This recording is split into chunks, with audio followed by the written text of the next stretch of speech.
Hello friends, ഇന്നത്തെ പുതിയ ക്ലാസ്സിലേക്ക് എല്ലാ കൂട്ടുകാർക്കും സ്വാഗതം. ഒരുപാട് കൂട്ടുകാർ കമൻറ്റ് ബോക്സിലും അല്ലാതെയും ചോദിച്ചതാണ് ബികോം ഫൈനൽ ഇയർ വിദൂര വിദ്യാഭ്യാസം എക്സാം അടുത്തുകൊണ്ടിരിക്കുന്നു. നമ്മുടെ കോപ്പറേഷൻ 2 എക്സാമിന് വരാൻ വേണ്ടി കൂടുതൽ സാധ്യതയുള്ള ക്വസ്റ്റ്യനുകൾ ഒന്ന് പറഞ്ഞു തരുമോ എന്ന് ചോദിച്ചതിൻ്റെ അടിസ്ഥാനത്തിലാണ് ഇന്നത്തെ വീഡിയോ തയ്യാറാക്കുന്നത്. അതായത് മുൻ വർഷങ്ങളിൽ ചോദിച്ചിട്ടുള്ള ക്വസ്റ്റ്യൻ ബേസ്ഡ് ആയിട്ട് മുൻ വർഷങ്ങളിൽ വന്ന ക്വസ്റ്റ്യനിൽ കൂടുതൽ ആവർത്തിച്ച ക്വസ്റ്റ്യൻ വെച്ചുള്ള ഒരു ക്ലാസ് ആയിട്ടാണ് നമ്മൾ ഇന്നത്തെ ക്ലാസ് മുന്നോട്ട് പോകുന്നത്. എല്ലാവരും വീഡിയോയിലേക്ക് പോകുന്നതിന് മുമ്പ് ഇത്തരത്തിലുള്ള യൂണിവേഴ്സിറ്റി സംബന്ധമായ എക്സാം ഓറിയന്റഡ് ആയിട്ടുള്ള ഒരുപാട് നല്ല നല്ല വീഡിയോകൾ ഈ ചാനലിലൂടെ നിങ്ങൾക്ക് ലഭിക്കുന്നതാണ്. അതിന് തീർച്ചയായും നിങ്ങൾ ഈ ചാനൽ സബ്സ്ക്രൈബ് ചെയ്യുക. അതുപോലെ തന്നെ തൊട്ടടുത്തുള്ള ബെല്ലൈക്കൺ കൂടി അമർത്തിയാൽ ബികോമിൻ്റെ എക്സാം ഓറിയന്റഡ് ആയിട്ടുള്ള വീഡിയോകൾ നിങ്ങൾക്ക് അപ്പോൾ തന്നെ ലഭിക്കുന്നതായിരിക്കും.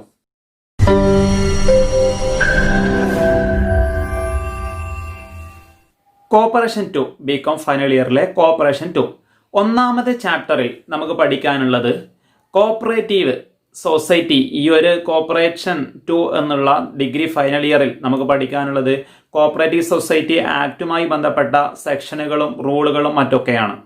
അതിൽ ഒന്നാമത്തെ ചാപ്റ്ററിൽ എങ്ങനെയാണ് കോപ്പറേറ്റീവ് സൊസൈറ്റി ആക്ട് വന്നത്, അതിൻ്റെ ചരിത്ര പശ്ചാത്തലങ്ങളൊക്കെയാണ് ഒന്നാമത്തെ ചാപ്റ്ററിൽ പഠിക്കാനുള്ളത്. ഈ ഭാഗത്തു നിന്നും ഫോർ വെയിറ്റേജിനൊക്കെ ക്വസ്റ്റ്യൻ വരാറുണ്ട്. ഒന്നാമത്തെ ചാപ്റ്റർ നമുക്ക് പഠിക്കാൻ history of cooperation legislation in India എന്നുള്ളതാണ്. എങ്ങനെയാണ് കോപ്പറേറ്റീവ് സൊസൈറ്റി ഇന്ത്യയിൽ വന്നത്, അതിൻ്റെ ഹിസ്റ്റോറിക്കൽ ബാക്ക്ഗ്രൗണ്ട് എന്താണെന്നുള്ളതാണ് ഈ പാഠത്തിൽ പഠിക്കാനുള്ളത്. അതായത് ചുരുക്കി പറഞ്ഞാൽ കോപ്പറേറ്റീവ് സൊസൈറ്റി ആക്ട് നമ്മുടെ ഇന്ത്യയിൽ ആദ്യം വന്നത് കോപ്പറേറ്റീവ് ക്രെഡിറ്റ് സൊസൈറ്റി ആക്ട് എന്നുള്ള പേരിൽ 1904 കോപ്പറേറ്റീവ് ക്രെഡിറ്റ് സൊസൈറ്റി ആക്ട് എന്നുള്ള രീതിയിൽ 1904 ആദ്യമായി ഇന്ത്യയിൽ കോപ്പറേറ്റീവ് സൊസൈറ്റി പരമായിട്ടുള്ള ഒരു ആക്ട് നിലവിൽ വന്നത്. എങ്ങനെയാണ് ഈ ആക്ട് നിലവിൽ വന്നത്, അതിന് കൃത്യമായ ഹിസ്റ്റോറിക്കൽ ബാക്ക്ഗ്രൗണ്ട് നമ്മുടെ ഈ ചാപ്റ്ററിൽ തന്നെ തന്നിട്ടുണ്ട്. അതായത് നമ്മുടെ ബ്രിട്ടീഷ് ഭരണകാലമായിരുന്നല്ലോ ആ സമയം. അപ്പോൾ ഹൈ ഡെൻസിറ്റി ഓഫ് പോപ്പുലേഷൻ, അതാണ് primitive method of cultivation, low productivity, absence of alternative source of employment, ഇങ്ങനെ കർഷകരൊക്കെ വളരെ ബുദ്ധിമുട്ടുന്ന ഒരു സമയമായിരുന്നു. നല്ല കൾട്ടിവേഷൻ മെത്തേഡ് ഇല്ല, അങ്ങനെ ഫുൾ ദാരിദ്ര്യമാണ്. ആ രീതിയിൽ ആ സമയത്താണ് ഇങ്ങനെ ഒരു കോപ്പറേറ്റീവ് ഈ ഒരു അവസ്ഥ മാറ്റിക്കിട്ടാൻ വേണ്ടി എന്താണ് അവസ്ഥ എന്നുള്ള രീതിയിലാണ് കോപ്പറേറ്റീവ് സൊസൈറ്റി ആക്ടുകളൊക്കെ വന്നത്. അങ്ങനെ എന്തായി, അഗ്രികൾച്ചറൽ റിലീഫ് ആക്ട്, അതുപോലെ തന്നെ agricultural loan act, land improvement act, ഇങ്ങനെയുള്ള 2-3 ആക്ടുകൾ അന്നത്തെ ബ്രിട്ടീഷ് ഗവൺമെന്റ് പാസ്സാക്കി. ഏതെല്ലാം ആക്ടാണ്? Agriculture relief act, agricultural loan act, land improvement act. ഇങ്ങനെയുള്ള 3 ആക്ടുകളാണ് അന്നെന്ത് ഈ ഒരു അവസ്ഥ പരിഹരിക്കാൻ വേണ്ടി ബ്രിട്ടീഷ് ഗവൺമെന്റ് പാസ്സാക്കിയതിൽ അവസാനം പറഞ്ഞ agriculture loan ആക്ടിനെയും land improvement ആക്ടിനെയും തക്കാവി loss എന്ന് പറഞ്ഞിട്ടുണ്ട്. തക്കാവി ലോസ്. അങ്ങനെ അതിനുശേഷം 1892 ബ്രിട്ടീഷ് ഗവൺമെന്റ് ഫെഡറൽ നിക്കോൾസനെ അപ്പോയിന്റ്മെന്റ് ചെയ്തു. നിങ്ങൾ യൂറോപ്പിൽ, ആ സമയത്ത് യൂറോപ്പിൽ ഇത്തരത്തിലുള്ള കോപ്പറേറ്റീവ് സൊസൈറ്റികളൊക്കെ നടത്തുന്നുണ്ടായിരുന്നു. ആ രീതിയിൽ നിങ്ങൾ യൂറോപ്പിൽ പോയിട്ട് ഫെഡറിക് നിക്കോൾസനോട് പറഞ്ഞു, യൂറോപ്പിൽ പോയിട്ട് നിങ്ങൾ അവരുടെ അവസ്ഥകൾ, അവിടെയുള്ള കോപ്പറേറ്റീവ് സൊസൈറ്റിയുടെ പ്രവർത്തനങ്ങളൊക്കെ ഒന്ന് പഠിച്ചിട്ട് വാ എന്ന് പറഞ്ഞ ഫെഡറിക് നിക്കോൾസൺ എന്തായി, അതിന് നിയോഗിച്ചു. പിന്നെ അതിനുശേഷം farming commission report 1901 farming commission report വന്നു. അതുപോലെ തന്നെ ഡൂപ്പർനിക്കസിന്റെ സോഷ്യൽ സയന്റിസ്റ്റ് ആണ് ഡൂപ്പർനിക്കസ്. ആ ഡൂപ്പർനിക്കസിന്റെ people bank for northern India എന്നൊരു ബുക്കിലും ഇത്തരത്തിലുള്ള കോപ്പറേറ്റീവ് സൊസൈറ്റി തുടങ്ങേണ്ട ആവശ്യകതയൊക്കെ പറഞ്ഞിട്ടുണ്ടായിരുന്നു. അതുപോലെ തന്നെ ബ്രിട്ടീഷ് ഗവൺമെന്റ് അപ്പോയിന്റ്മെന്റ് ചെയ്ത സർ എഡ്വാർഡ് ലോ അവരെ ചെയർമാനായിട്ട് നിയമിച്ച കമ്മിറ്റിയുടെ ഒക്കെ അഭിപ്രായ പ്രകാരം ആദ്യമായിട്ട് ഇന്ത്യയിൽ നിലവിൽ വന്നതാണ് കോപ്പറേറ്റീവ് ക്രെഡിറ്റ് സൊസൈറ്റീസ് ആക്ട് 1904. മനസ്സിലായല്ലോ. അതായത് ആദ്യം നമ്മുടെ രാജ്യത്തിന്റെ അവസ്ഥ വളരെ ദയനീയമായിരുന്നു. അതിൻ്റെ ഇടയിൽ തക്കാവി ലോസ് എന്നുള്ള രീതിയിലൊക്കെ കുറച്ച് ലോസുകളൊക്കെ ബ്രിട്ടീഷ് ഗവൺമെന്റ് പാസ്സാക്കിയെങ്കിലും അതൊന്നും എന്തായാലും സ്യൂട്ടബിൾ ആയിട്ടില്ല. അതിനുശേഷം 1901 ഫാമിംഗ് കമ്മീഷൻ റിപ്പോർട്ട് പ്രകാരം, അതുപോലെ തന്നെ ഡൂപ്പർ നിക്കസിന്റെ ഡൂപ്പർനിക്കസിന്റെ people bank for northern India എന്നുള്ള ബുക്കിൽ പറഞ്ഞത് പ്രകാരവും അതുപോലെ തന്നെ സർ എഡ്വാർഡ് ലോ ചെയർമാനായിട്ടുള്ള കമ്മീഷൻ അവരുടെ ഒക്കെ തീരുമാനപ്രകാരം 1904 എന്ത് വന്നു? കോപ്പറേറ്റീവ് ക്രെഡിറ്റ് സൊസൈറ്റി ആക്ട് നിലവിൽ വന്നു. അതായത് 25 മാർച്ച് 1904 ഈ ഒരു ആക്ട് പാസ്സാക്കിയത്. ഇങ്ങനെയാണ് എന്താക്കിയത്? നമ്മളെ ഇന്ത്യയിൽ ആദ്യമായി ഒരു കോപ്പറേറ്റീവ് സൊസൈറ്റി ക്രെഡിറ്റ് ആക്ട് ആണ് ആദ്യം നിലവിൽ വന്നത്. ആദ്യം 1904 ഇങ്ങനെ ഒരു ആക്ട് വന്നത്. ഈ ഒരു ആക്ട് വന്നിരുന്നതിന് ഈ ഒരു ആക്ടിൽ കുറേ പരാധീനതകൾ ഉണ്ടായിരുന്നു. Provisions features of cooperative society act എന്നുള്ള രീതിയിൽ ടെക്സ്റ്റ് ഡീറ്റെയിൽ ആയിട്ട് തന്നിട്ടുണ്ട്. ഫോർവൈറ്റേജ് ചോദിക്കുന്നതാണ് provision features of cooperative societies act, അതായത് 1904 ആക്ട്. അതിനുശേഷം ഈ 1904 ആക്ട് എന്തായി? കുറെ പരാധീനതകൾ, എന്തൊക്കെ പരാതികൾ ഉണ്ടായിരുന്നു, ആ പരാതികളൊക്കെ പരിഹരിച്ചുകൊണ്ട് 1912 എന്തായി? പുതിയൊരു ആക്ട് നിലവിൽ വന്നു. അതായത് കോപ്പറേറ്റീവ് സൊസൈറ്റി ആക്ട്. പിന്നെ ആക്ട് എന്ന് പേര് മാറി കോപ്പറേറ്റീവ് സൊസൈറ്റി ആക്ട് എന്നുള്ള രീതിയിൽ 1912 പുതിയ ആക്ട് നിലവിൽ വന്നു. ആ ആക്ടിന്റെ ഒബ്ജക്റ്റീവ്സ്, ഫീച്ചേഴ്സ്, പ്രൊവിഷൻസ് ഒക്കെയും ടെക്സ്റ്റിൽ തന്നിട്ടുണ്ട്. ആ ഭാഗവും ഡീറ്റെയിൽ ആയിട്ട് എക്സാമിന് വരുന്നതാണ്. ഇത്രയൊക്കെ കാര്യങ്ങളാണ് ഹിസ്റ്ററിക്കൽ, അതായത് കോപ്പറേറ്റീവ് സൊസൈറ്റി ആക്ട് എങ്ങനെയാണ് വന്നത്, ആ രീതിയിലുള്ള അതിന്റെ ഹിസ്റ്ററിക്കൽ ബാക്ക്ഗ്രൗണ്ട് ഒക്കെ പരിശോധിക്കുന്ന ഈ ഒരു 1ാമത്തെ ചാപ്റ്ററിൽ നിന്ന് വരുന്ന ചോദ്യങ്ങളാണ് നമ്മൾ ചർച്ച ചെയ്തത്. ഇനി നേരെ നമുക്ക് 2ാമത്തെ ചാപ്റ്ററിലേക്ക് പോകാം. 2ാമത്തെ chapter history of cooperative legislation in Kerala. നമ്മൾ 1ാമത്തെ ചാപ്റ്ററിൽ ഇന്ത്യയുടെ കോപ്പറേറ്റീവ് സൊസൈറ്റിയുടെ പശ്ചാത്തലം പഠിച്ചു. നമ്മൾ ഈ 2ാമത്തെ ചാപ്റ്ററിൽ പഠിക്കുന്നത് history of cooperative legislation in Kerala. അതായത് കേരളത്തിന്റെ കോപ്പറേറ്റീവ് സൊസൈറ്റി ആക്ടിന്റെ ഹിസ്റ്റോറിക്കൽ ബാക്ക്ഗ്രൗണ്ട് നമ്മൾ പരിശോധിക്കുകയാണെങ്കിൽ, ആദ്യമായി കേരളത്തിൽ നമുക്കറിയാലോ, ബ്രിട്ടീഷ് ഗവൺമെന്റ് ഭരിക്കുന്ന സമയത്ത് കേരളം എന്നുള്ള രീതിയിൽ കേരളം ഒരു സംസ്ഥാനമായി ഒന്ന് രൂപീകരിച്ചിട്ടുണ്ടായിരുന്നില്ല. അന്നേരം മദ്രാസ്, മലബാർ, അതുപോലെ തന്നെ തിരുവിതാംകൂർ, കൊച്ചിൻ, അങ്ങനെ 2-3 രീതിയിലുള്ള രാജഭരണ പ്രദേശങ്ങളായിരുന്നു. ഈ ഏരിയകളിൽ അന്നുണ്ടായിട്ടുണ്ട്. ഈ 1912 നമ്മുടെ ഇന്ത്യയിൽ വന്ന കോപ്പറേറ്റീവ് സൊസൈറ്റി ആക്ടിന്റെ പിൻബലത്തിൽ കുറച്ച് ആക്ടുകളൊക്കെ അന്ന് രൂപീകരിച്ചിട്ടുണ്ടായിരുന്നു. അതിൽപ്പെട്ട ആദ്യത്തെ ആക്ടാണ് Cochin cooperative society act. Cochin രാജഭരണ പ്രദേശങ്ങളിൽ അണ്ടറിലൊക്കെ കൊച്ചിൻ കോപ്പറേറ്റീവ് സൊസൈറ്റി ആക്ട് 1913 ആണ് നിലവിൽ വന്നത്. 1913 നിലവിൽ വന്നത്. 1913 ഈ ഒരു ആക്ട് പ്രകാരം ആദ്യത്തെ കോപ്പറേറ്റീവ് സൊസൈറ്റി സ്ഥാപനം എന്ന് പറയുന്നത് എടവണ്ണക്കാട് കോപ്പറേറ്റീവ് സൊസൈറ്റി, വൈപ്പിൻകരയിൽ പ്രവർത്തിക്കുന്ന എടവണ്ണക്കാട് കോപ്പറേറ്റീവ് സൊസൈറ്റി ആയിരുന്നു. ഇന്ന് ആ എടവണ്ണക്കാട് കോപ്പറേറ്റീവ് സൊസൈറ്റി അറിയപ്പെടുന്നത് എടവണ്ണക്കാട് സർവീസ് കോപ്പറേറ്റീവ് ബാങ്ക് എന്നുള്ള രീതിയിലാണ്. പിന്നെ നമ്മളെ കേരളത്തിലുണ്ടായത് മറ്റൊരു ട്രാവൻകൂർ കോപ്പറേറ്റീവ് സൊസൈറ്റി ആക്ടാണ് മറ്റൊന്നുണ്ടായിരുന്നത്. അത് 1912 ഇന്ത്യയിൽ ഫുൾ ഉണ്ടായിരുന്ന ആക്ടിന്റെ പിൻബലത്തിൽ ട്രാവൻകൂർ, അവരുടെ രാജഭരണ പ്രദേശങ്ങളിൽ ട്രാവൻകൂർ കോപ്പറേറ്റീവ് സൊസൈറ്റി ആക്ട് 1914 എന്നുള്ള രീതിയിൽ അവിടെയും ഒരു ആക്ട് നിലവിലുണ്ടായിരുന്നു. ഈ ഒരു ആക്ട് പ്രകാരം ആദ്യം രൂപീകരിച്ച അവിടെ സ്ഥാപനം ട്രാവൻകൂർ സെൻട്രൽ കോപ്പറേറ്റീവ് ബാങ്കാണ്. ഇന്ന് ആ bank Kerala state cooperative bank ആയിട്ട് അറിയപ്പെടുന്നുണ്ട്.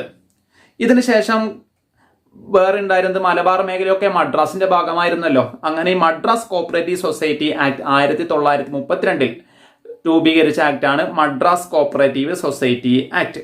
അത് 1912 ആക്ടിന്റെ പിൻബലത്തോടെ കൂടിയാണ് ഈ ഒരു ആക്ട് പ്രവർത്തിച്ചുകൊണ്ടിരുന്നത്. ഈ ഒരു ആക്ട് പ്രകാരം ആദ്യം രൂപീകരിച്ച സ്ഥാപനം എന്ന് പറയുന്നത് കൊടുവായൂർ അഗ്രികൾച്ചറൽ ക്രെഡിറ്റ് സൊസൈറ്റിയാണ്. കൊടുവായൂർ അഗ്രികൾച്ചറൽ ക്രെഡിറ്റ് സൊസൈറ്റിയാണ്. ഇപ്പോൾ ആ ബാങ്ക് അറിയപ്പെടുന്നത് കൊടുവായൂർ കോപ്പറേറ്റീവ് അർബൻ ബാങ്ക് എന്നുള്ള രീതിയിലാണ്. പിന്നെ കൊച്ചി, തിരുവിതാംകൂർ, അതുപോലെ തന്നെ മദ്രാസ് ഏരിയ ഇതുണ്ടായിരുന്ന കേരളത്തിന് പിന്നെന്തായി? കൊച്ചിയും അതുപോലെ തന്നെ ട്രാവൻകൂറും മേർജ് ചെയ്യുകയുണ്ടായി. 1949 എന്തായത്? ട്രാവൻകൂറും കൊച്ചി മേർജ് ചെയ്തത്. ഇതിനു മുമ്പ് അവർക്ക് സെപ്പറേറ്റ് 2 സ്ഥലത്തും കോപ്പറേറ്റീവ് സൊസൈറ്റി ആക്ടുകൾ അവർക്ക് നിലവിലുണ്ടായിരുന്നു. ഇതിനു ശേഷം ഇവരെന്തായി?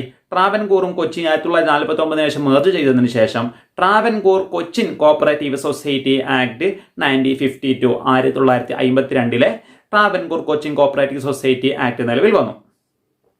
പിന്നീട് ഇതിനൊക്കെ ശേഷം 1956 1 നവംബറിലാണല്ലോ കേരളം രൂപീകരിക്കുന്നത്. കേരളം രൂപീകരിക്കലോടുകൂടി 1969 ഇന്ന് പഴയ നമ്മൾ ഈ ഒരു കോർപ്പറേഷൻ 2 എന്നുള്ള ഭാഗത്ത് പഠിക്കാനിരിക്കുന്ന കോപ്പറേറ്റീവ് സൊസൈറ്റി ആക്ട്, കേരളത്തിലെ ബേസ്ഡ് ചെയ്തിട്ടുള്ള കോപ്പറേറ്റീവ് സൊസൈറ്റി ആക്ട് നിലവിൽ വന്നത് കേരള കോപ്പറേറ്റീവ് സൊസൈറ്റി ആക്ട് 1969 എന്താക്കിയത്? നിലവിൽ വന്നത്. അതിനു മുമ്പ് കേരളത്തിലുണ്ടായിരുന്ന ട്രാവൻകൂർ, കൊച്ചിൻ, അതുപോലെ തന്നെ മദ്രാസ്, മലബാറൊക്കെ പെട്ട മദ്രാസിലൊക്കെ സെപ്പറേറ്റ് കോപ്പറേറ്റീവ് സൊസൈറ്റി ആക്ടുകൾ ഉണ്ടായിരുന്നു. അവിടെ ഉണ്ടായിരുന്ന ആദ്യം രൂപീകരിച്ച സ്ഥാപനത്തിന്റെ പേരുകൾ നമ്മൾ പഠിച്ചു. ആ സ്ഥാപനം ഇന്നറിയപ്പെടുന്ന പേരുകൾ പഠിച്ചു. 1949 കൊച്ചിയും ട്രാവൻകൂറും മെർജ് ചെയ്തു. ശേഷം കൊച്ചിയും ട്രാവൻകൂറിന്റെയും അവിടെ ഉണ്ടായിരുന്ന കോപ്പറേറ്റീവ് സൊസൈറ്റി ആക്ടുകൾ ഒഴിവാക്കുകയും 1952 പുതിയൊരു act Cochin Travancore Cochin cooperative society act നിലവിൽ വന്നു. ശേഷം 1956 കേരളം രൂപീകരിച്ചതോടുകൂടി 1969 കേരള കോപ്പറേറ്റീവ് സൊസൈറ്റി ആക്ട് നിലവിൽ വന്നിട്ടുണ്ട്. 1 നവംബർ 1956 കേരളം രൂപീകരിച്ചത്. ശേഷം എന്ത് ചെയ്തു? നമ്മുടെ ഈ ഒരു മുമ്പുണ്ടായിരുന്ന എല്ലാ ആക്ടുകളും അങ്ങ് ദുർബലപ്പെടുകയും 1969 ആക്ട് നിലവിൽ വരികയും ചെയ്തു. ഈ ഒരു ആക്ട് പ്രകാരം ആ ആക്ടിലെ പ്രധാനപ്പെട്ട സെക്ഷനുകളും റൂളുകളും ഒക്കെയാണ് നമുക്ക് ഈ ഒരു കോപ്പറേഷൻ എന്നുള്ള പാഠഭാഗത്തിൽ നമുക്ക് ഡീറ്റെയിൽ ആയിട്ട് പഠിക്കാനുള്ളത്. ഈ ഒരു ഭാഗത്ത് കേരളത്തിന്റെ ഹിസ്റ്ററിയും അതുപോലെ തന്നെ ഇന്ത്യൻ ഹിസ്റ്ററി ഓഫ് കോപ്പറേറ്റീവ് സൊസൈറ്റിയുടെയും ഹിസ്റ്ററി ബാക്ക്ഗ്രൗണ്ട് ചോദിക്കാറുണ്ട്. അതുകൊണ്ട് ഈ ഭാഗങ്ങളൊക്കെ കൃത്യമായി നോക്കി വെക്കേണ്ടതാണ്. ഈ കേരള കോപ്പറേറ്റീവ് സൊസൈറ്റി ആക്ട് 1969 ആ ആക്ട് പ്രകാരമുള്ള ഒരു 80ഓളം സെക്ഷനുകൾ, ഒരുപാട് സെക്ഷനുകൾ ഉണ്ട്. അതുപോലെ തന്നെ കേരള കോപ്പറേറ്റീവ് സൊസൈറ്റി റൂൾ 1969 റൂളും അതിലനുസരിച്ചുള്ള കുറച്ച് റൂളുകളും നമുക്ക് ഇനിയുള്ള ഭാഗത്ത് പഠിക്കാനുണ്ട്. ടെക്സ്റ്റ് ബുക്കിൽ കൃത്യമായൊരു ഓർഡർ ഇല്ലെങ്കിൽ പോലും കൃത്യമായ രീതിയിൽ നമുക്ക് ഒരു സെക്ഷൻ ബൈ സെക്ഷൻ ആയിട്ട് കൃത്യമായി നമുക്ക് ഈ ക്ലാസ്സിലൂടെ പഠിക്കാവുന്നതാണ്. അതോടൊപ്പം തന്നെ എക്സാം ബേസ്ഡ് ആയിട്ടുള്ള ക്വസ്റ്റ്യൻ മോഡൽ തന്നെയാണ് നമ്മൾ മുന്നോട്ട് പോകുന്നത്. അതിൽ ഈ ഒരു കോപ്പറേറ്റീവ് സൊസൈറ്റി ആക്ടിലുള്ള ഒന്നാമത്തെ സെക്ഷനാണ് title, jurisdiction and date of കമൻമെന്റ് എന്നുള്ളത്. Section 1 title, jurisdiction, date of commencement. എന്താണ് ഈ ആക്ടിന്റെ ടൈറ്റിൽ, ജൂറിസ്ഡിക്ഷൻ അതിന്റെ ഏരിയ ഓഫ് ഓപ്പറേഷൻ എവിടെയാണ്, ഡേറ്റ് ഓഫ് കമൻസ്മെന്റ്. അതായത് ടൈറ്റിൽ എന്ന് പറയുന്നത് കേരള കോപ്പറേറ്റീവ് സൊസൈറ്റി ആക്ട് എന്നുള്ളതാണ്. ജൂറിസ്ഡിക്ഷൻ എന്ന് പറയുന്നത് കേരള സ്റ്റേറ്റിലാണ് ഇതിന്റെ area of operation. Date of commencement 1 May 1969. ഇതാണ് ഒന്നാമത്തെ സെക്ഷൻ. രണ്ടാമത്തെ സെക്ഷനിൽ നമുക്ക് പഠിക്കാനുള്ളത് ഡെഫിനിഷൻസ്. രണ്ടാമത്തെ സെക്ഷനിൽ കുറച്ച് ഡെഫിനിഷനുകളാണ് പഠിക്കാനുള്ളത്. കോപ്പറേറ്റീവ് സൊസൈറ്റീസ് എന്താണ്? Cooperative society means A cooperative society registered under this act. അതാണ് അതിന്റെ ഡെഫിനിഷൻ. എന്താണ് കോപ്പറേറ്റീവ് സൊസൈറ്റി? 1 വെയിറ്റേജിന് വരാറുണ്ട്. എന്താണ് അപ്പർ സൊസൈറ്റി? വരുന്നതാണ്. Upper society means A society having the all of the state is it area of operation and having as it members any other societies with similar object and declared as such by the registrar. അതായത് upper society എന്ന് പറഞ്ഞാൽ നമ്മൾക്കിപ്പം cooperative ബാങ്കുകൾ കുറേ ഉണ്ടല്ലോ, കുറെ cooperative ബാങ്കുകളുണ്ട്. ഈ cooperative ബാങ്കിനൊക്കെ similar ആയിട്ട് പ്രവർത്തിക്കുന്ന കോപ്പറേറ്റീവ് ബാങ്കുകളുടെയൊക്കെ കേരള ലെവലിൽ ഏറ്റവും മുകളിൽ ഇതിനൊക്കെ ഭരിക്കുന്ന, അതിനെ കൺട്രോൾ ചെയ്യുന്ന ഒരു ബാങ്ക് സിറ്റുവേറ്റഡ് ആയിട്ടുണ്ട്. അതാണ് കേരള സ്റ്റേറ്റ് കോപ്പറേറ്റീവ് ബാങ്ക്. ഈ ഒരു സ്റ്റേറ്റ് കോപ്പറേറ്റീവ് ബാങ്കാണ് ഈ ഒരു ബാങ്കുകളുടെയൊക്കെ അപ്പർ സൊസൈറ്റി. അതുപോലെ തന്നെ നമ്മൾ ഫിഷറീസുമായി ബന്ധപ്പെട്ടതാണെങ്കിൽ അതിന്റെ സംസ്ഥാന തലത്തിൽ ഒരു അപ്പർ സൊസൈറ്റി പ്രവർത്തിക്കുന്നുണ്ട്. അതുപോലെ തന്നെ ഹൗസിംഗ് കോപ്പറേറ്റീവ് സൊസൈറ്റിയുമായി ബന്ധപ്പെട്ട ഹൗസ് ഫെഡ് പ്രവർത്തിക്കുന്നുണ്ട്. അതാണെങ്കിൽ ഇതൊക്കെയാണ് കോപ്പറേറ്റീവ് സൊസൈറ്റിയുടെ അപ്പർ സൊസൈറ്റി മുകളിലുള്ള സൊസൈറ്റിയാണ് എന്ന് പറയുന്നത് അപ്പർ സൊസൈറ്റി എന്ന് പറയുന്നത്. ഇതുപോലെ തന്നെ മറ്റ് ഡെഫിനിഷനുകളാണ്. എന്താണ് ബൈലോ, എന്താണ് സെൻട്രൽ സൊസൈറ്റി, എന്താണ് കമ്മിറ്റി, എന്താണ് limited liability of the society, അതുപോലെ തന്നെ എന്താണ് ഫിനാൻഷ്യൽ ബാങ്ക്, എന്താണ് ഫിനാൻഷ്യൽ ബാങ്ക്, എന്താണ് ജനറൽ ബോഡി, എന്താണ് സർക്കിൾ കോപ്പറേറ്റീവ് യൂണിയൻ, എന്താണ് സ്റ്റേറ്റ് കോപ്പറേറ്റീവ് യൂണിയൻ, അതുപോലെ തന്നെ കോപ്പറേറ്റീവ് ട്രിബ്യൂണൽ എന്താണ്, കോപ്പറേറ്റീവ് റൂൾസ് എന്താണ്, പ്രൈമറി അഗ്രികൾച്ചറൽ ക്രെഡിറ്റ് സൊസൈറ്റി എന്താണ്, ഫെഡറൽ കോപ്പറേറ്റീവ് സൊസൈറ്റി നിർബന്ധമായി നോക്കേണ്ടതാണ്. എന്താണ് ഫെഡറൽ കോപ്പറേറ്റീവ് സൊസൈറ്റി എന്നുള്ളത്? അതായത് it means A society having more than 1 districts as area of operation are having individuals and other cooperative society as it's members. അതാണ് എന്ത് federal cooperative society. എന്താണ് degree or award എന്ന് പറയുന്നത്, എന്താണ് working capital എന്ന് പറയുന്നത്, എന്താണ് കോപ്പറേറ്റീവ് സർവീസ് എക്സാമിനേഷൻ ബോർഡ് എന്ന് പറയുന്നത്, എന്താണ് കോപ്പറേറ്റീവ് ഇയർ. നമ്മൾ അക്കൗണ്ട്സിൽ പഠിക്കുന്നതൊക്കെ ഫിനാൻഷ്യൽ ഇയർ ഉള്ളത് പോലെ കോപ്പറേറ്റീവ് ഇയറും ഉണ്ട്. ആ ഇയർ എന്താണ്? അതായത് March 31 ഏപ്രിൽ 1 മുതൽ മാർച്ച് 31 വരെ തന്നെയാണ് കോപ്പറേറ്റീവ് ഇയർ. കോപ്പറേറ്റീവ് സ്ഥാപനങ്ങൾ ഓഡിറ്റൊക്കെ അതനുസരിച്ചാണ് നടക്കുക. എന്താണ് നോമിനൽ അല്ലെങ്കിൽ അസോസിയേറ്റ് മെമ്പർ, എന്താണ് ഡിസ്പ്യൂട്ട് തുടങ്ങിയ കാര്യങ്ങളൊക്കെ ഡീറ്റെയിൽ ആയിട്ട് ഇതിൽ നിന്ന് ചില ഭാഗങ്ങളൊക്കെ 1 വെയിറ്റേജിന് വരാറുണ്ട്. ഇനി നമ്മൾക്ക് പഠിക്കാനുള്ളത് എസ്എ ക്വസ്റ്റ്യനൊക്കെ നിർബന്ധമായി അധികം വരുന്നതാണ്. ഇങ്ങനെ സ്കിപ്പ് ചെയ്ത് പോകുന്നത് നമ്മൾക്ക് എക്സാം അടുത്തു, അതുകൊണ്ട് ഡീറ്റെയിൽ ആയിട്ടുള്ള ഒരു ക്ലാസ് എടുക്കാൻ വേണ്ടിയുള്ള സമയമില്ല. എക്സാം ഓറിയന്റഡ് ആയിട്ടുള്ള ഇമ്പോർട്ടന്റ് ഭാഗങ്ങൾ മാത്രമാണ് നമ്മളിപ്പോൾ ചർച്ച ചെയ്യുന്നത്. ഇനി നമ്മൾക്ക് ഈ എക്സാമിനൊക്കെ നിർബന്ധമായിട്ട്, അതുകൊണ്ട് തന്നെ വീഡിയോ സ്കിപ്പ് ചെയ്യാതെ നിങ്ങൾ മുഴുവനായും കാണുക, തീർച്ചയായിട്ടും നിങ്ങൾക്ക് ഉപകാരപ്പെടും. ഇനി എക്സാമിന് ഇമ്പോർട്ടൻ്റ് ആയി വരുന്ന മറ്റൊരു എസ്എ ക്വസ്റ്റ്യനൊക്കെ വരുന്നതാണ് registration of cooperative society. Cooperative സൊസൈറ്റിൻ്റെ രജിസ്ട്രേഷൻ. ആ രജിസ്ട്രേഷൻ ഭാഗങ്ങൾ നമ്മൾ 1, 2 സെക്ഷൻ അവിടെ കഴിഞ്ഞു. 3 മുതൽ 9 വരെയുള്ള സെക്ഷനുകളിൽ രജിസ്ട്രേഷൻ ഓഫ് കോപ്പറേറ്റീവ് സൊസൈറ്റിയാണ് വിശദീകരിക്കുന്നത്. 3 മുതൽ രജിസ്ട്രേഷൻ ഓഫ് കോപ്പറേറ്റീവ് സൊസൈറ്റി ചോദിച്ചാൽ നമ്മൾ 3 മുതൽ 9 വരെയുള്ള സെക്ഷനുകളാണ് ആ ഭാഗത്ത് എഴുതേണ്ടത്. അതിൽ മൂന്നാമത്തെ സെക്ഷനാണ് സെക്ഷൻ 3 സബ്സെക്ഷൻ 1 എന്ന് പറയുന്നുണ്ട് ആരാണ് രജിസ്ട്രാർ എന്ന് പറയുന്നുണ്ട്. ആരാണ് രജിസ്ട്രാർ എന്ന് പറയുന്നുണ്ട്. സെക്ഷൻ 4 ഒബ്ജക്റ്റീവ്സ് പറയുന്നുണ്ട്. സെക്ഷൻ 5 ലാബിലിറ്റി, ലിമിറ്റഡ് ലാബിലിറ്റി, അതാണ് സെക്ഷൻ 5. സെക്ഷൻ 6 അതേപോലെ അപ്ലിക്കേഷൻ ഫോർ രജിസ്ട്രേഷൻ, എങ്ങനെയാണ് പിന്നെ കോപ്പറേറ്റീവ് സൊസൈറ്റീൻ്റെ അപ്ലിക്കേഷൻ എങ്ങനെയൊക്കെയാണ് കൊടുക്കേണ്ടത് അക്കോർഡിംഗ് ടു സെക്ഷൻ 6. അല്ലെങ്കിൽ അതുപോലെ തന്നെ കോപ്പറേറ്റീവ് റൂൾ 3 പ്രകാരവും ഇത് പറയുന്നുണ്ട്. An application for registration of a cooperative society shall be made to the registrar in the prescribed form 1 കൊടുക്കേണ്ടത്. Application should be accompanied the following particulars, അതിൻ്റെ കൂടെ എന്ത് കൊടുക്കണം? 3 കോപ്പീസ് ഓഫ് പ്രപ്പോസ്ഡ് ബൈലോ കൊടുക്കണം. A certificate from the bank showing the balance in the account of the proposed society, അതിൻ്റെ account balance തുടങ്ങിയ കാര്യങ്ങളൊക്കെ കൊടുക്കണം. അതുപോലെ തന്നെ രജിസ്ട്രേഷന് കൊടുക്കുമ്പോൾ 500 രൂപ ഫീസൊക്കെ കൊടുക്കണം എന്നുള്ള രീതിയിലുള്ള കാര്യങ്ങളൊക്കെയാണ് ആ ഭാഗത്ത് സെക്ഷൻ 6 നമുക്ക് പഠിക്കാനുള്ളത്. സെക്ഷൻ 7 അതേപോലെ തന്നെ കോപ്പറേറ്റീവ് സൊസൈറ്റി റൂളും 4 പ്രകാരം എന്താണ് രജിസ്ട്രേഷൻ എന്ന് പഠിക്കാനുണ്ട്. 7ാമതാണ് രജിസ്ട്രേഷൻ.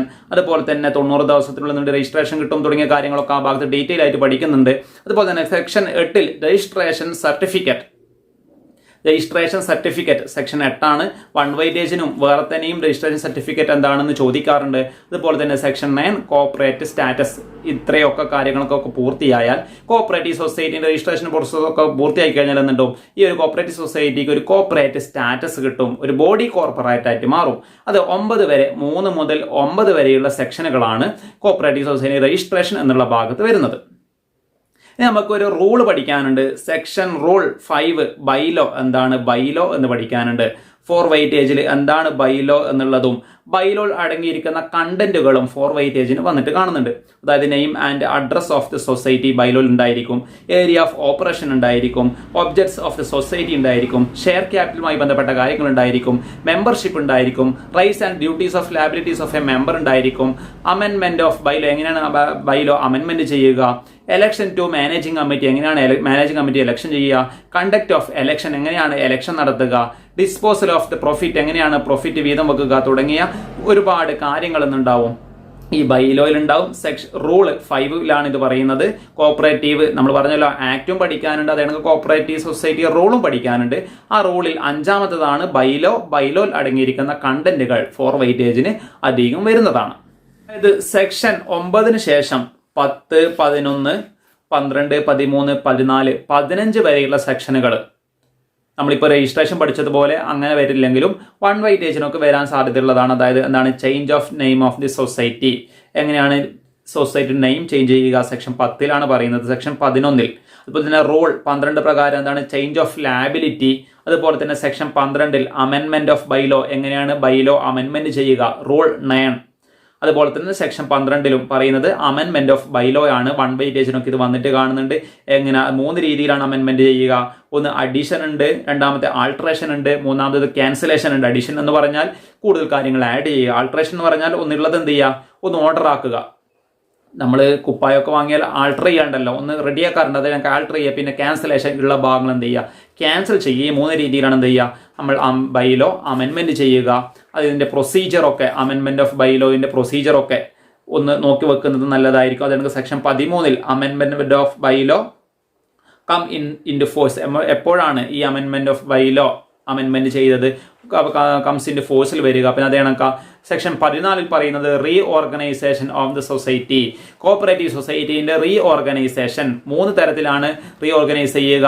ഒന്ന് transfer of asset and liabilities. വേറൊരു സൊസൈറ്റിയിലേക്ക് എന്ത് ചെയ്യുക നമ്മളെ പിന്നെ 3 രീതിയിലാണ് റീ ഓർഗനൈസേഷൻ ചെയ്യുക. ഒന്ന് ട്രാൻസ്ഫർ ആണ്, മറ്റൊന്ന് ഡിവിഷൻ ആണ്, മൂന്നാമത് അമാൽഗമേഷൻ ആണ്. ട്രാൻസ്ഫർ ആണ്, ഡിവിഷൻ ആണ്, അമാൽഗമേഷൻ ആണ്. അതിൽ ഒന്നാമത് ട്രാൻസ്ഫർ എന്ന് പറയുന്നത്, ട്രാൻസ്ഫർ നമ്മൾ അസറ്റും ലാബിലിറ്റിയും എന്ത് ചെയ്യുക, വേറൊരു സ്ഥാപനത്തിലേക്ക്, വേറൊരു കോപ്പറേറ്റീവ് സൊസൈറ്റിയിലേക്ക് ട്രാൻസ്ഫർ ചെയ്യുക, ഫുള്ളായിട്ട് അങ്ങോട്ട് കൊടുക്കുക.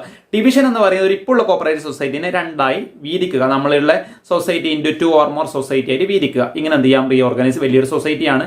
ബാങ്കൊക്കെ ആകുമ്പോൾ കാണുന്നില്ലേ, ബാങ്കൊക്കെ ചില സമയത്ത് എന്താവും, ബാങ്ക് ഒരു കോപ്പറേറ്റീവ് സൊസൈറ്റി ബാങ്ക് ഉണ്ടെങ്കിൽ ആ കോപ്പറേറ്റീവ് സൊസൈറ്റീനെ വിഭജിച്ചിട്ടുണ്ടാവും, അത് 2 ബാങ്കുകളായിട്ട് മാറും.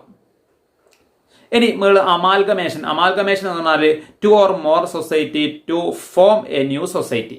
2 അതിലധികമോ സൊസൈറ്റികൾ എന്ത് ചെയ്യും, 2 സൊസൈറ്റികൾ കൂടിയിട്ട് പുതിയൊരു സൊസൈറ്റിയായിട്ട് മാറും. ആ പഴയ 2 സൊസൈറ്റികൾ ഒഴിവാക്കിയിട്ട് അവിടെ ഉണ്ടായിരുന്ന ബാങ്കും ഒരുമിച്ച് കൂടി മേർജ് ചെയ്ത് അമാൽഗമേറ്റ് ചെയ്ത് എന്താവും, പുതിയൊരു സൊസൈറ്റിയായി മാറും. ഒന്നാമത് ട്രാൻസ്ഫർ ആണ്, രണ്ടാമത്തത് ഡിവിഷൻ ആണ്, മൂന്നാമത്തത് എന്താണ്, അമാൽഗമേഷൻ ആണ്. ഈ 3 രീതിയിലാണ് re organisation of the cooperative society. Section 14 പറയുന്നു. സെക്ഷൻ 15 എങ്ങനെയാണ് രജിസ്ട്രേഷൻ സർട്ടിഫിക്കറ്റ് ക്യാൻസൽ ചെയ്യുക, ക്യാൻസൽ ഓഫ് രജിസ്ട്രേഷൻ സർട്ടിഫിക്കറ്റ്, ആ ഭാഗങ്ങൾ പറയുന്നുണ്ട്. ഇനി അതിൻ്റെ ഇടയിൽ റൂൾ 8 പറയുന്നുണ്ട്. ഫസ്റ്റ് ജനറൽ ബോഡി മീറ്റിംഗ് എങ്ങനെയായിരിക്കണം. ഫസ്റ്റ് ജനറൽ ബോഡി മീറ്റിംഗ് ആദ്യത്തെ ഡേറ്റ് ഓഫ് നമ്മളെ രജിസ്ട്രേഷനൊക്കെ പൂർത്തീകരിച്ചതിന് ശേഷം 3 മാസത്തിനുള്ളിൽ എന്ത് ചേരണം, ഫസ്റ്റ് ജനറൽ ബോഡി മീറ്റിംഗ് ചേരണം തുടങ്ങിയ കാര്യങ്ങളൊക്കെ ആ ഭാഗത്ത് പഠിക്കാനുണ്ട്. അത് കണക്ക് റൂൾ 15 പഠിക്കുന്നത് ക്ലാസിഫിക്കേഷൻ ഓഫ് ദി സൊസൈറ്റി. കുറേ രീതിയിൽ എന്ത് ചെയ്യാം, നമുക്ക് കോപ്പറേറ്റീവ് സൊസൈറ്റിനെ ക്ലാസിഫൈ ചെയ്യാം. കുറേ നമ്മുടെ ബാങ്കുകളുണ്ട്, അതൊക്കെ എന്താണ്, കോപ്പറേറ്റീവ് സൊസൈറ്റി, ക്രെഡിറ്റ് സൊസൈറ്റികളാണ്. അഗ്രികൾച്ചർ സൊസൈറ്റി ഉണ്ട്, പിന്നെ ഹൗസിംഗ് കോപ്പറേറ്റീവ് സൊസൈറ്റി ഉണ്ട്. അതുപോലെ തന്നെ പല രീതിയിലുള്ള കോപ്പറേറ്റീവ് സൊസൈറ്റി ഉണ്ട്. സെക്കൻഡ് ഇയറിൽ നമ്മൾ ഡീറ്റെയിൽ ആയിട്ട് അതിന്റെ ക്ലാസിഫിക്കേഷനൊക്കെ കൃത്യമായി പഠിച്ചതാണ്. അതായത് ആ കാര്യങ്ങളാണ് റൂൾ 15 നമ്മൾ പഠിക്കുന്നത്. ക്രെഡിറ്റ് സൊസൈറ്റി ഉണ്ട്, മാർക്കറ്റിംഗ് ആൻഡ് സൊസൈറ്റി ഉണ്ട്, കൺസ്യൂമർ സൊസൈറ്റി ഉണ്ട്, അതുപോലെ തന്നെ പ്രൊഡ്യൂസേഴ്സ് സൊസൈറ്റി ഉണ്ട്, ഹോസ്പിറ്റൽ സൊസൈറ്റി ഉണ്ട്. അത് കണക്ക് ഒരുപാട് രീതിയിലുള്ള സൊസൈറ്റികളുണ്ട്. ആ സൊസൈറ്റിയുമായി ബന്ധപ്പെട്ട കാര്യങ്ങളൊക്കെയാണ് റൂൾ 15 നമുക്ക് പഠിക്കാനുള്ളത്. ഓക്കെ, ഇനി നമ്മൾക്ക് എസ് എ ക്വസ്റ്റ്യൻ ഒക്കെ നമ്മൾ പറഞ്ഞല്ലോ, 3 മുതൽ 9 വരെയാണ് രജിസ്ട്രേഷൻ. അത് മുതൽ 15 വരെയുള്ളത് സെപ്പറേറ്റ് ആയിട്ടുള്ള ഓരോ സെക്ഷനാണ്. 1 വെയിറ്റേജിനും 2 വെയിറ്റേജിനും ഒക്കെ സെപ്പറേറ്റ് ആയിട്ട് ചോദിക്കുന്നതാണ്. ഇനി നമുക്ക് എസ് എ ക്വസ്റ്റ്യൻ ആയിട്ട് വരാൻ സാധ്യതയുള്ള അടുത്തൊരു ക്വസ്റ്റ്യൻ ആണ് membership in cooperative societies. Membership in cooperative societies എത്ര മുതൽ എത്ര വരെയാണ് മെമ്പർഷിപ്പ് ഇൻ കോപ്പറേറ്റീവ് സൊസൈറ്റി പറയുന്നത്? സെക്ഷൻ 16 മുതൽ 18 വരെ. 16, 17, 18. അതായത് പിന്നെ 2 വെയിറ്റേജിനോ 4 വെയിറ്റേജിനോ ചോദിച്ചാൽ മെമ്പർഷിപ്പ് ഇൻ കോപ്പറേറ്റീവ് സൊസൈറ്റി ചോദിച്ചു കഴിഞ്ഞാൽ എഴുതേണ്ടത് 16, 17, 18 സെക്ഷനുകളാണ്. അതായത് 16ാമത്തെ സെക്ഷനിൽ നമ്മൾ പറയുന്നത് eligibility to become a member. ഒരു മെമ്പർക്ക് ഉണ്ടായിരിക്കേണ്ട who can become a member, ഒരു മെമ്പർക്ക് ഉണ്ടായിരിക്കേണ്ട എലിജിബിലിറ്റി ആണ്. അതാണ് ആൻ ഇൻഡിവിജ്വൽ ആയിരിക്കണം. ഇനി അതർ സൊസൈറ്റിക്കും എന്ത് ചെയ്യാം, മെമ്പർഷിപ്പ് എടുക്കാം. അതാണ് എ ലോക്കൽ സെൽഫ് ഗവൺമെന്റിന് എടുക്കാം, അതുപോലെ തന്നെ ഗവൺമെന്റിന് എടുക്കാം. Any body of person whether in corporation or not and approved by the government. ഈ പിന്നെ 3-4 രീതിയിലുള്ള ആളുകൾക്കാണ് എന്ത് ചെയ്യുക, ഒരു കോപ്പറേറ്റീവ് സൊസൈറ്റിയിൽ മെമ്പർഷിപ്പ് കിട്ടും. ഒരു ഇൻഡിവിജ്വലിന് കിട്ടും, ഇനി അതർ സൊസൈറ്റിക്ക് കിട്ടും, ഇനി ലോക്കൽ സെൽഫ് ഗവൺമെന്റിന് കിട്ടും, അല്ല ഗവൺമെന്റിനും കിട്ടും. ഇങ്ങനെ രീതിയിലുള്ള ആർക്കൊക്കെയാണ് മെമ്പർ ആകാനുള്ള എലിജിബിലിറ്റി ഉള്ളത് സെക്ഷൻ 16 പറയുന്നു. സെക്ഷൻ 16 2 വെയിറ്റേജിന് വരാൻ സാധ്യതയുള്ളതാണ് ക്വാളിഫിക്കേഷൻ ഓഫ് മെമ്പർഷിപ്പ്. സെക്ഷൻ 16 അതുപോലെ തന്നെ റൂൾ 16 പ്രകാരവും പറയുന്നതാണ് ക്വാളിഫിക്കേഷൻ ഓഫ് മെമ്പർഷിപ്പ്. ഒരു മെമ്പർക്ക് ഉണ്ടായിരിക്കേണ്ട ക്വാളിഫിക്കേഷൻ 18 വയസ്സ് പൂർത്തിയായിരിക്കണം, അൺസൗണ്ട് മൈൻഡഡ് ആയിട്ടുള്ള പേഴ്സൺ ആയിരിക്കണം, അങ്ങനെ തുടങ്ങിയ he should be resident within the area of operation, അവർ പറയുന്ന ഏരിയ ഓഫ് ഓപ്പറേഷനിൽ താമസിക്കുന്ന ആളായിരിക്കണം തുടങ്ങിയിട്ടുള്ള ഒരു ക്വാളിഫിക്കേഷൻ ഓഫ് മെമ്പർഷിപ്പ്, ഒരു മെമ്പർക്ക് ഉണ്ടായിരിക്കേണ്ട ക്വാളിഫിക്കേഷനും പറയുന്നുണ്ട്. അതോടൊപ്പം തന്നെ ടെർമിനേഷൻ ഓഫ് മെമ്പർഷിപ്പ്, എപ്പോഴാണ് ഇയാൾ എന്ത് ചെയ്യുക, ഒഴിവാക്കുക. ചില കാര്യങ്ങളൊക്കെ ഇങ്ങനെ ചെയ്താൽ എന്താ, നമ്മൾ മെമ്പർ ആയിട്ടുള്ളവർ ഒഴിവാക്കാനുള്ള വകുപ്പുണ്ടല്ലോ. ആ രീതിയിൽ ടെർമിനേഷൻ ഓഫ് മെമ്പർഷിപ്പും എന്താക്കുന്നുണ്ട് ഈ ഒരു 16 അല്ലെങ്കിൽ റൂൾ 16 ഇത് ഒക്കെ ഡീറ്റെയിൽ ആയിട്ട് പറയുന്നുണ്ട്. ആ ഭാഗങ്ങളൊക്കെ ഒന്ന് നോക്കി വെക്കുക. ഇതൊക്കെ എസ് എ ക്വസ്റ്റനിൽ മെമ്പർഷിപ്പ് ഇൻ കോപ്പറേറ്റീവ് സൊസൈറ്റി ചോദിച്ചാൽ ഇതൊക്കെ ഇൻക്ലൂഡ് ചെയ്തിട്ടാണ് നമ്മൾ ആൻസർ ചെയ്യേണ്ടത്. ഇനി നമുക്ക് സെക്ഷൻ 17 അതുപോലെ തന്നെ റൂൾ 18 പ്രകാരവും പഠിക്കാനുള്ളത് എക്സ്പെൽഷൻ ഓഫ് മെമ്പറാണ്. ആ ഭാഗങ്ങളും ഒന്ന് നോക്കി വെക്കുക. അതാണ് സെക്ഷൻ 18 മെമ്പർഷിപ്പ് ഇൻ കോപ്പറേറ്റീവ് സൊസൈറ്റിയുമായി ബന്ധപ്പെട്ട അവസാനത്തെ സെക്ഷനാണ് 16, 17. 18ാമത്തത് nominal or associate member. Nominal മെമ്പറും അസോസിയേറ്റ് മെമ്പറും ആരൊക്കെയാണെന്നുള്ളത് ഈ ഭാഗത്ത് കൃത്യമായിട്ട് പറയുന്നുണ്ട്. നമ്മൾ പറഞ്ഞല്ലോ ഇത് പഠിക്കുന്നത് ഒരു കോപ്പറേറ്റീവ് സൊസൈറ്റി ആക്ട് ആണ്. അതുകൊണ്ട് തന്നെ എക്സാം എഴുതുന്ന സമയത്ത് നമ്മൾ ഈ ഒരു സെക്ഷന്റെ പേരുകൾ മാത്രം എഴുതുന്നതിന് പകരം കൃത്യമായി സെക്ഷൻ 2, സെക്ഷൻ 3 എന്ന് പറഞ്ഞ് കൃത്യമായി സെക്ഷൻ നമ്പർ ചെയ്തിട്ട് തന്നെ ആൻസർ ചെയ്യാൻ വേണ്ടി ശ്രമിക്കുക. കൂടുതൽ മാർക്ക് കിട്ടാൻ വേണ്ടി അതൊരു കാരണമാകും. അതുപോലെ തന്നെ ഓരോരു പാഠം കഴിഞ്ഞാൽ അതിന്റെ ഭാഗത്ത് വരുന്ന ഇതിനു ശേഷം വരുന്ന ടെക്സ്റ്റ് ബുക്കിലുള്ള സ്റ്റഡി മെറ്റീരിയലിലുള്ള ഷോർട്ട് ആൻസേഴ്സ് ടൈപ്പുള്ള ക്വസ്റ്റ്യനുകളൊക്കെ നോക്കി വെക്കുന്നത് നമുക്ക് കൂടുതൽ ഈ ഒരു ചാപ്റ്ററുമായി നല്ല പിടുത്തം കിട്ടാൻ വേണ്ടിയും എക്സാമിന് കൂടുതൽ സ്കോർ ചെയ്യാൻ വേണ്ടിയും അതൊക്കെ ഒരു കാരണമാവും. അതുകൊണ്ട് സെക്ഷൻ എഴുതാൻ മറക്കരുത്. അതുപോലെ തന്നെ ടെക്സ്റ്റ് ബുക്കിന്റെ ബാക്കി ഭാഗത്തുള്ള ഷോർട്ട് ആൻസർ ക്വസ്റ്റ്യനുകളും മറ്റൊക്കെ എന്ത് ചെയ്യുക, കൃത്യമായി നോക്കുക. ഇനി നമുക്ക് പഠിക്കാനുള്ളത് എസ്എ ക്വസ്റ്റ്യൻ ആയിട്ട് വരുന്നതാണ് right and liabilities of member. 2 വെയിറ്റേജിനൊക്കെ പാരഗ്രാഫ് ക്വസ്റ്റ്യൻ ആയിട്ടും വരാറുണ്ട്. Right and liabilities of a member. മെമ്പറുടെ റൈറ്റ്സും അതുപോലെ തന്നെ ലാബിലിറ്റിയും നമ്മൾ നേരത്തെ പറഞ്ഞു. ഇപ്പൊ നമ്മൾ 3 പഠിച്ചത്. ഒന്ന് രജിസ്ട്രേഷൻ ഓഫ് കോപ്പറേറ്റീവ് സൊസൈറ്റി, ഇനി മെമ്പർഷിപ്പ് ഇൻ കോപ്പറേറ്റീവ് സൊസൈറ്റി നമ്മൾ 2ാമതൊരു ഭാഗം പഠിച്ചിട്ടുണ്ട്. ഇനി നമുക്ക് 3ാമത് പഠിക്കാനുള്ളത് right and liabilities of members. Right and liabilities of member section 19 മുതൽ 26 വരെയാണ് rights and liabilities of a member നമ്മൾ ചർച്ച ചെയ്യുന്നത്. Right and liabilities of a member അതിൽ സെക്ഷൻ 19 മുതലാണ് സ്റ്റാർട്ട് ചെയ്യുന്നത്. 26 വരെ സെക്ഷൻ 19 റൈറ്റ് ഓഫ് മെമ്പർ, മെമ്പറുടെ അവകാശങ്ങൾ. അതിൽ സെക്ഷൻ 20 പറയുന്നുണ്ട് റൈറ്റ് ടു വോട്ട്, വോട്ടിനുള്ള അവകാശങ്ങൾ. Is a not a nominal member ആവാൻ പാടില്ല, he is not a exotic member ആവാൻ പാടില്ല തുടങ്ങിയ റൈറ്റ് ടു വോട്ട് ആർക്കൊക്കെയാണ് വോട്ട് അവകാശമുള്ളത് സെക്ഷൻ 20 പറയുന്നുണ്ട്. സെക്ഷൻ 21 വോട്ട് ഇൻ പേഴ്സൺ, എങ്ങനെയാണ് vote. As per the section 21 every member at a society shall exercise his vote in person, is proxy is not allowed തുടങ്ങിയ vote in person. Section 22 right to hold share ചെയ്യാനുള്ള rights. അത് പിന്നെ section 23 പറയുന്നുണ്ട് right to transfer of share, എങ്ങനെയാണ് നമ്മൾക്കുള്ള ഷെയറുകൾ transfer ചെയ്യുക എന്നുള്ളത് section 23 പറയുന്നുണ്ട് കൃത്യമായി. Section 24 right to withdrawal of share, എങ്ങനെയാണ് ഷെയർ പിൻവലിക്കുക. അതേ കണക്ക് റൂൾ, അതിനിടയിൽ ഒരു റൂൾ പഠിക്കാനുണ്ട്. റൈറ്റ് ടു നോമിനേറ്റ് ഹെയർ, എങ്ങനെയാണ് എന്ത് ചെയ്യുക, നമുക്കൊരു നോമിനേറ്റ് ഹെയറിന് എന്ത് ചെയ്യുക, നോമിനേറ്റ് ഹെയറിനുള്ള അവകാശങ്ങൾ പഠിക്കുന്നുണ്ട്. Rule 24 right to obtain documents from the registrar office, അതുമായി ബന്ധപ്പെട്ട കാര്യങ്ങൾ റൂൾ 24 പഠിക്കുന്നുണ്ട്. അതായത് ഈ ഒരു ഭാഗത്ത് രജിസ്ട്രേഷൻ റൈറ്റ്സ് ആൻഡ് ലാബിലിറ്റീസ് ചോദിച്ചാൽ ഈ ഒരു റൂളുകളൊക്കെ ഇൻക്ലൂഡ് ചെയ്യണം. അതുപോലെ തന്നെ റൂൾ 25 പറയുന്നുണ്ട് right to inspect the account of the society, account of the society inspect ചെയ്യാനുള്ള അവകാശങ്ങൾ അതായിരിക്കൊക്കെയാണ് തുടങ്ങിയ കാര്യങ്ങൾ റൂൾ 25 പറയുന്നു. ഇത് നെക്സ്റ്റ് സെക്ഷൻ 25 പറയുന്നത് transfer of interest on death of a member. Transfer of interest on death of member എങ്ങനെയാണ് തുടങ്ങിയ കാര്യങ്ങൾ സെക്ഷൻ 25 പറയുന്നുണ്ട്. Section 26 liabilities of past member of desired member.